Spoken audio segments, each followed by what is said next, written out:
Good morning, ladies and gentlemen of D-Class personnel. Have a seat. For those of you who don't know me, my name is Commander, and I will be briefing you on the SCP you're about to go study. Quick note before we get into it, if you were in last month's control group, Socrates 117, listen up.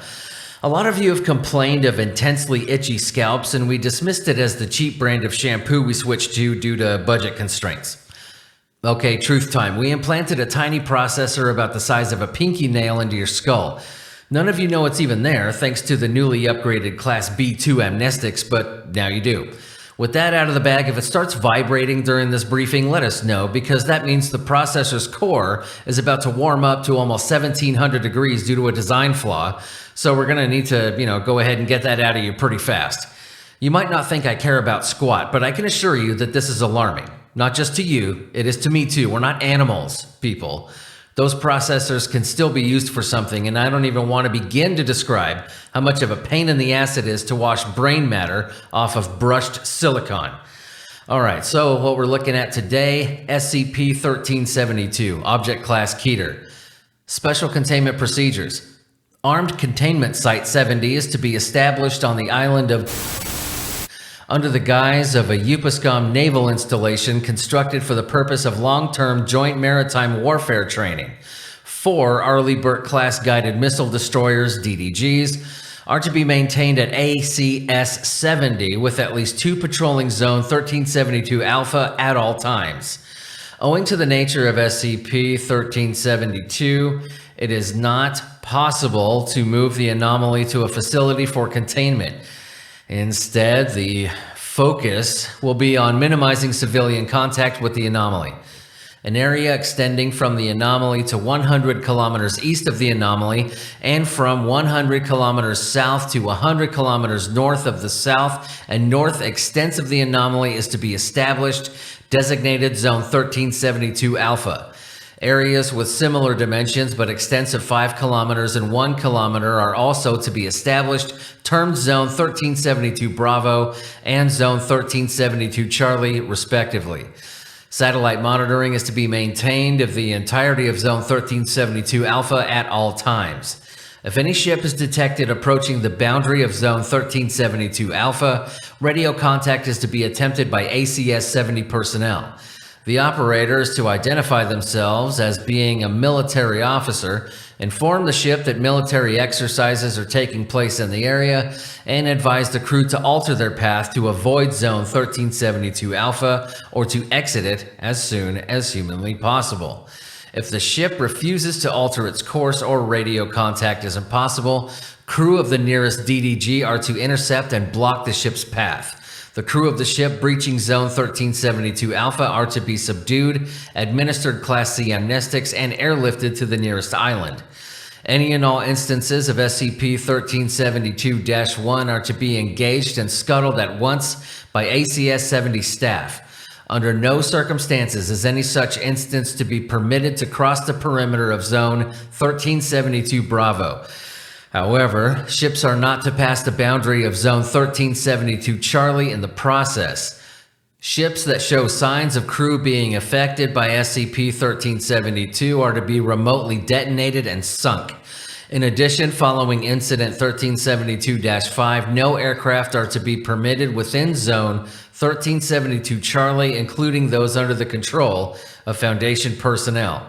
Foundation personnel are to maintain contact with airlines and airports servicing any area within a 200-kilometer radius of SCP-1372 and are to advise air traffic controllers that the area indicated is in the vicinity of a UPSCOM military base and is frequently host to military training exercises that will threaten the safety of any civilian aircraft passing through.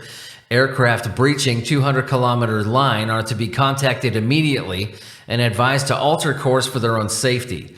Aircraft that ignore this warning and breach the perimeter of Zone 1372 Alpha are to be intercepted by onboard SH-60 helicopters and forced to land on the island, where they will be treated in the same manner as crews of ships breaching the area. Description: SCP-1372 was the geocitic segment located along west longitude and extending from south to south latitude.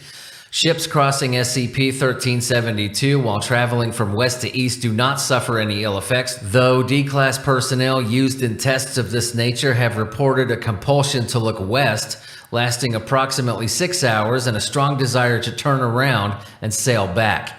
After testing, it has been determined that if a ship turns around and sails across SCP-1372 before exiting the boundary of Zone 1372 Alpha, no ill effects are observed beyond continuation of the aforementioned psychological effects.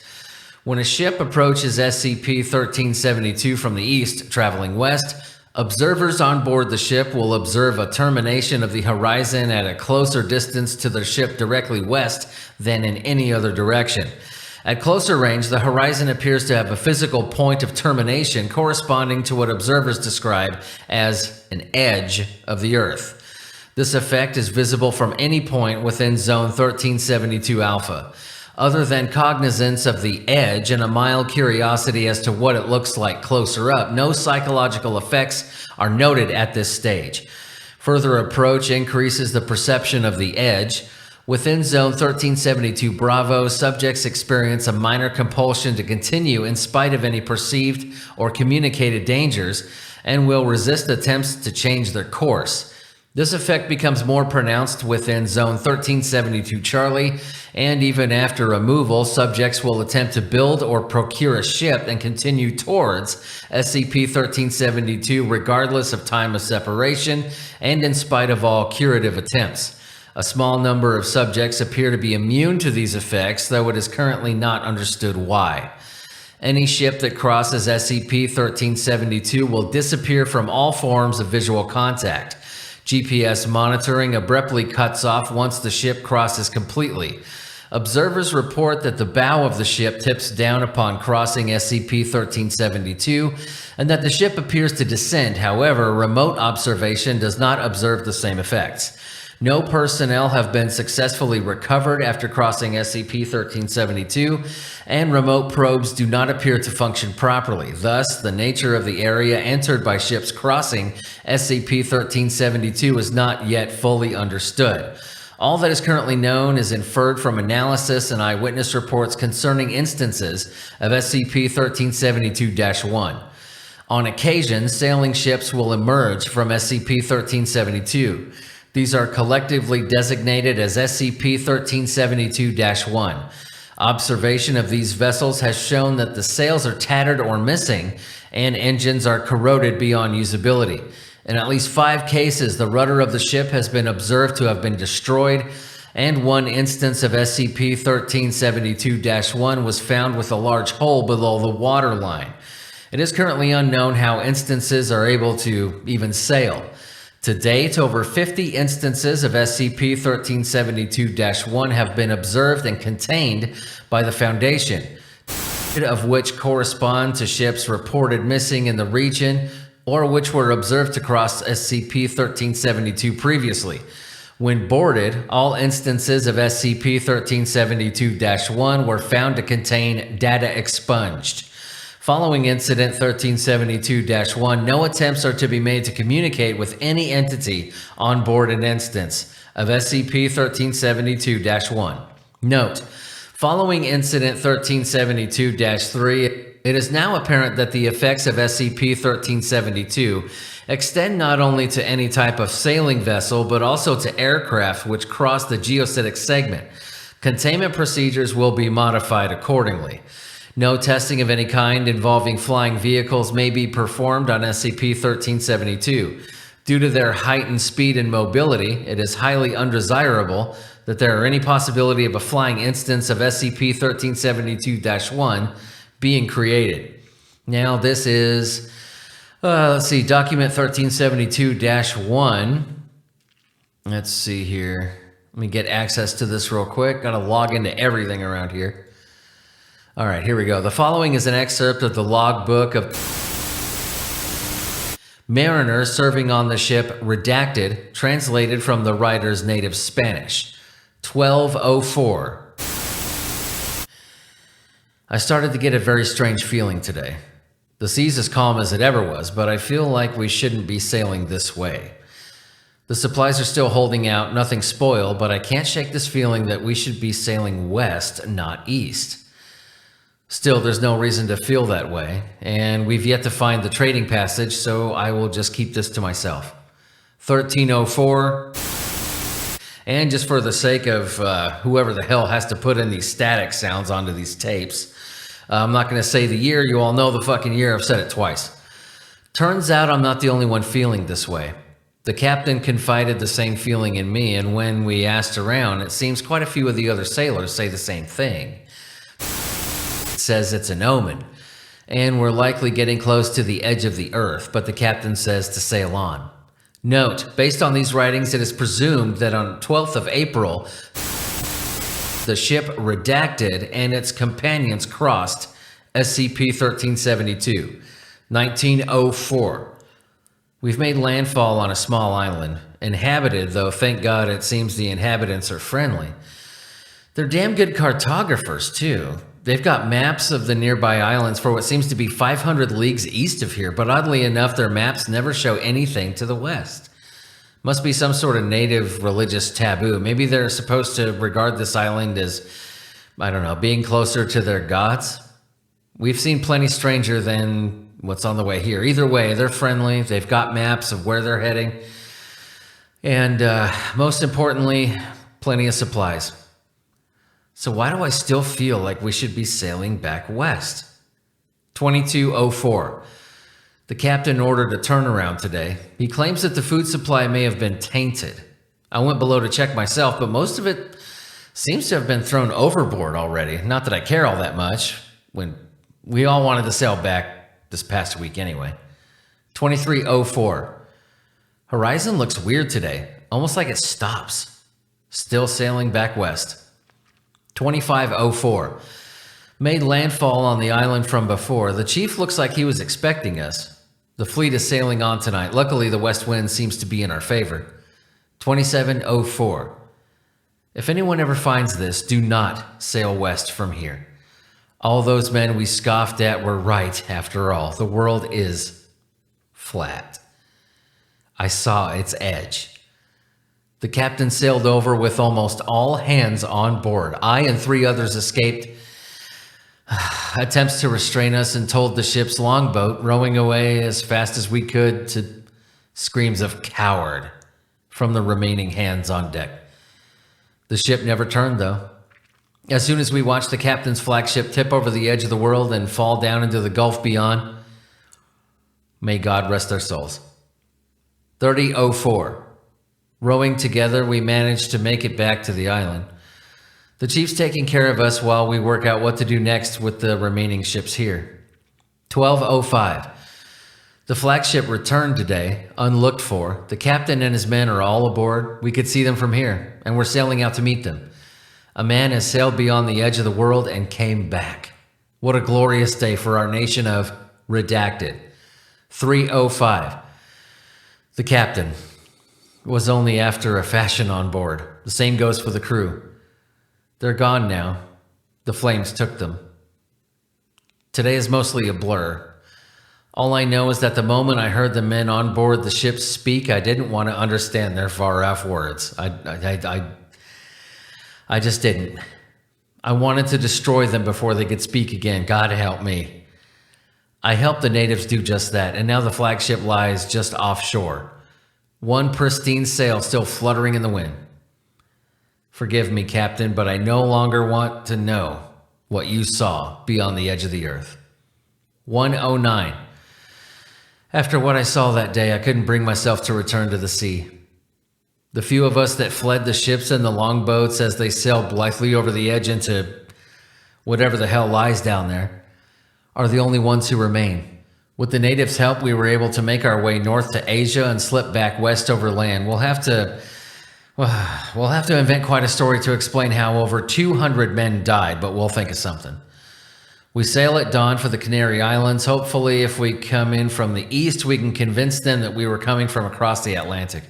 I think it's best for the peace of mind of the world if we tell them that there isn't an edge. Some damn fool is bound to go looking for it, and then another ship could end up like Redacted again. Even thinking about something like that, freely sailing the seas, is reason enough to keep that place a secret. If anyone asks, we sailed around the world. First men. Quite an honor. Shame it has to be a lie. And I know lying is a sin. But none of those men in the Bible ever saw what I saw on board that dark ship. Forgive me, Lord. But the world needs this children's story, not a man's truth. Now, the following document is classified top secret. Access is restricted to researchers with a, there it is, clearance level of 41372 or higher. This is interview log 1372-1. Chief, it is the appointed elder of the native tribe inhabiting. This island is the only landmass inside zone 1372 Alpha. All inhabitants are aware of the effects of SCP-1372. While most of the inhabitants speak at least limited English, as well as a language determined to be that of a Malayo-Polynesian family, a small number speak a dialect completely incomprehensible to the other inhabitants and refuse violently any attempts to teach them the common speech. Chief, in particular, became violent towards Foundation personnel when an attempt was made to communicate in English. However, after several weeks of work, Dr. Foundation linguist and anthropologist was able to decipher enough of the language to hold the following interview with Chief. Dr. Thank you for speaking with us, Elder. Chief, I am to understand you wish to contain this place, the Edge. If that is the case, then I will need to impart with you my knowledge of this, what did you call it? Doctor, an anomalous region. You aren't going to resist our efforts here? Chief, we're simple people who have had trouble enough with one ship. You are representative of an entire nation. I certainly wish for things to continue as they are, but that would, what would resisting accomplish? You would simply take what you desire regardless, and then you would be without my knowledge. Doctor, I understand. Please tell me what you know about the anomaly. Note, term used by both parties is closer to unknown magic seawater's realm. For brevity's sake, it's translated here simply as anomaly. Chief, our people still recall the stories of that group whose log brought you here.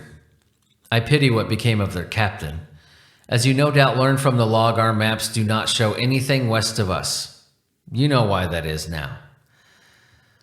We can all see it, Doctor. Despite that, from time to time, some of the young men band together and set out on a ship. They want to see what lies beyond the edge of the map. Aren't your people the same way, Doctor? Doctor, curiosity is one thing, but the anomaly, well, Chief, you are correct, but you did not fly in from the east. As for what lies beyond the edge, I have no more idea than you, or rather, I don't know in the manner your people want to hear. All I can tell you is what returns. Doctor, you've come into contact with the anomalous vessels then? Chief, if that is your term for the ships that return from the edge, then yes, I've seen a few. We learned very early on, Doctor, that while they look just like our own ships and our own people, they're not ours anymore. Their nature is not something I understand, but whatever lies beyond the edge does not lie on this earth. Those who make contact, you saw that yourself the other day. Firsthand, I believe they are made like them. Part of the crew of those plague ships. Doctor, a plague? Will you explain that further, Elder? We examined the men on the vessel and we opened their bodies and within found none of the things that cause diseases. Chief, perhaps it is not a plague as you and I understand it, Doctor, but it's a plague nonetheless. Doctor, I understand that, Elder. I want to understand what you mean by that word. That's all. It's not any kinds of diseases we know, so it must be only one your people know of and we don't. Chief, it's not the kind that you know and that doctors treat, not like the diseases that cover the skin and painful spots or that brings pain and sleep upon us. We call it iliqua. It is carried not by sneezes or by touching the blood of the infected like the diseases you know. It is carried in the words of the infected one, in the knowledge he brings from beyond the edge of the world. Because of this, doctors cannot treat it, for it is like the corrosion, the strange disease that the sailors from the vast islands brought with them that makes the young people say there are no spirits except for one who is also three and who lives among the clouds. Do you understand? Doctor, I believe I do, Elder. We have a different word than disease for things like corrosion and ikawa or whatever you said in our language, though. Different words entirely. Chief, you asked if I know what lies beyond that edge. Our people tell it as the realm of redacted, where the dead dwell. But that is not an answer that satisfies a man of the great islands. And of the nature of redacted's realm, we have no more idea than you. You surely noticed my anger at your assistant speaking in the vast island's tongue, but I cannot be allowed to comprehend that tongue. Doctor, and why is that? Surely it would make speaking with the sailors who join your tribe easier. Chief, if I knew the speech of the vast islands as those sailors and many of my people do, then I would understand the words of those who return from beyond the edge. You understand? And if I understand, then I too will become like the damned men you sent on board the vessel that returned 3 days ago. Do you see? Doctor, I don't believe I follow, Elder. Chief, I told you, Doctor, the words of those who return from beyond the edge of the world are a message from Redacted.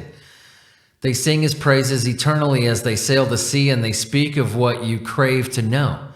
And any who comprehend their words will fall to the plague as well. That is why we do not know the nature of the realm where the dead dwell. Months before you came, a ship appeared from the edge whose crew spoke in the speech of the vast islands. And my people and the sailors who lived with them comprehended. They all joined the crew of that ship. It was with great difficulty indeed that we were able to destroy that plague ship. Doctor, simple comprehension passes the contagion on? Then the reason you won't learn English or the common tongue. Oh, Chief, you understand now? This is why my people use fire against it. As that logbook you found surely tells, if I am to trust you with safeguarding the edge, then you must understand that. It is a plague, and it cannot be allowed to leave these waters. When it was just my people and their simple longboats, it was easy. Even when that man's entire fleet emerged, one by one, we somehow managed to subdue each ship in turn. But now, you have machines that fly through the air, and ships that dwarf the mighty sharks of the deep, and out in the open air of our world, I am far from sure your foundation can contain or protect from what the plague ships carry. Doctor, that's what we do, Elder. Chief, that is what you desire to do, Doctor. I entrust this island to your keeping, and I entrust the edge to you to guard. Fail, and the plague ships will come. Do not betray us. Now, following this interview, all inhabitants were relocated to an uninhabited atoll in the Marshall Islands and underwent memory reconstructing to remove all memories of SCP-1372 and their residents on the island. All remaining documentation regarding the island and SCP-1372 has been classified by order of O5 Command with the exception of document 1372-1. Researchers with classified access of 4-1372 or higher may view these documents with permission of at least one O5 member. All right, ladies and gentlemen, that was SCP-1372. You are dismissed.